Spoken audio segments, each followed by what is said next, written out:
are these tests, and is that timetable? Does that sound right to you? Well, so first of all, with regard to the tests, these are different than the virus tests. They're the swabs that we've been hearing a lot about, John. That's to basically find the presence of the virus in your body at the time that you're actively infected, even if you're not having symptoms. The antibody test is sort of the contrails, the thing that you see after a plane. It's sort of the signature that your body has after it's been exposed to the virus. It's significant for two reasons. One is that if you have these antibodies, the widely held thinking is that you should have some protection against being infected again.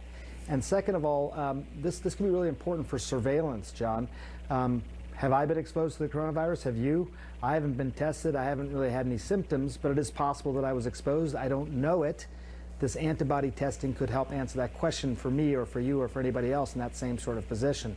That's how you really start to get an idea of surveillance. I think they rushed it a bit the last few weeks. They really wanted to get these antibody tests out there. They loosened the regulations a bit from the FDA on these antibody testing, and I think it's why we've seen so many tests that subsequently didn't really pass validation. What Dr. Fauci was just talking about there, John, was the fact, as you mentioned, by next week, he thinks there'll be enough validation in place that these tests should become more widely available. I trust what he's saying. We'll have to see, though, right? We've been hearing these messages about all kinds of testing for a while.